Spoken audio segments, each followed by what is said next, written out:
One of the great seasons in Illini basketball history has come to a close, but it was a tremendous March Madness, no doubt about that. As stated by the March Madness account, Illinois had been one of the dominant teams during the tournament, double-digit victory after double-digit victory, but fell just short of their second national title game appearance in program history.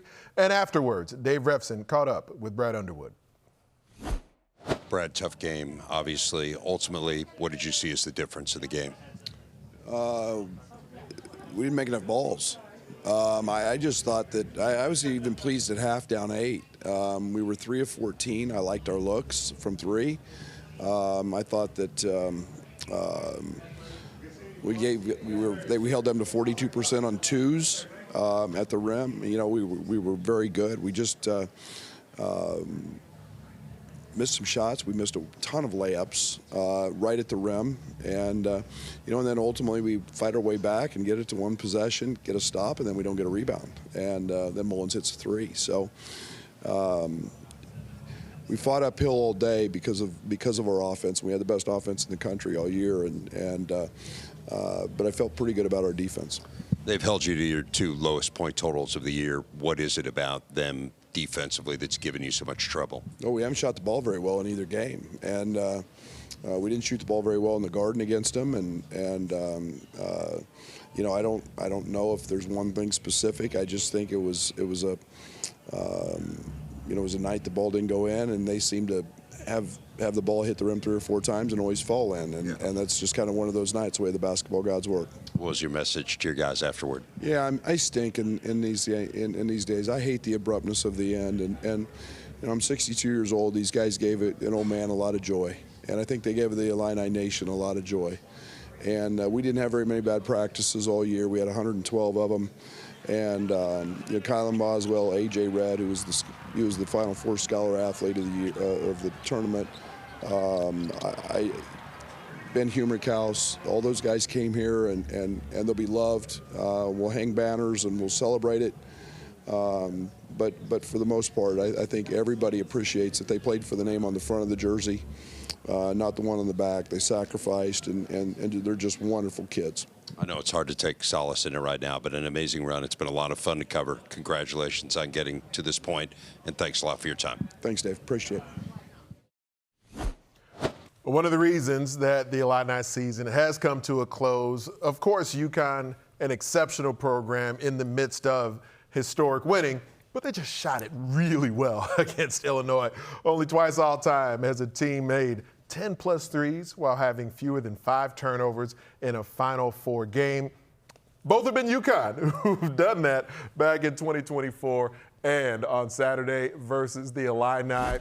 And, it's hard to know how to sort of slice up the responsibility pie, if you will, the offense, the defense, but scoring 62 points, we're accustomed to the Illini doing quite a bit more than that, putting the ball in the hole. But for their defense against UConn, what stood out to you about how UConn was able to be so effective against that Illini defense? Yeah, I mean, they made timely shots. You heard Coach Underwood talk about they clawed all the way back. You're down 4, you give up the offensive rebound. But that possession in particular, UConn went to a little horns action, guard to guard, and Braylon Mullins runs down under the basket. Keaton Wagler gets stuck, loses his man, and just comes off a pin down on the other side. And you don't stay attached to a guy like Mullins, and boom, that's the dagger. The problem with that was a bit of the challenge the whole game, and we talked about that. Those are the type of actions that you see in the Big Ten from a team like Nebraska, a Price Sanford, where it's misdirection. You got to be there to help. Next thing you know, a knockdown shooter's running off a pin down. It's really tough action to guard. And Illinois still did a really good job guarding UConn overall. They shot 35% from the floor, 36% from 3. It was just the timely threes like that. And when you have so much movement and motion, you open up the offensive glass. You wear teams out on the offensive side because of that motion and having to stay attached. And ultimately, I think that just those little differences, attention to detail, was the difference for the Illini. When you look at Illinois offensively, missing shots is a part of it. Brad Underwood was talking to Dave about that after the game. Were there things offensively that it felt like UConn was doing to sort of take them out of their rhythm? No, I think Illinois got really good shots at times. Illinois' offense, the way they play, is predicated on offensive rebounding and getting to the glass and shot making. So you're going to play that high screen in the middle quadrant with Wagler, with Avicic. Those two guys produced, 20 and 16 from those guys. And then Ben Hummerkaus, he only had 3 points, but he was outstanding, had some really timely taps, a couple of plays that don't show up in the stat sheet. But Illinois' offense isn't super sophisticated. It's meant on ball movement, the extra pass, good to great, and playing for each other. And they did that. Sometimes the ball just doesn't go in the basket. Of course, you could sit here. We could play Monday morning quarterback with the coach and say you should have done this and done that. But this is what they've been prepared for all year long. You heard Coach Underwood. He talked about how great of practices they had all year.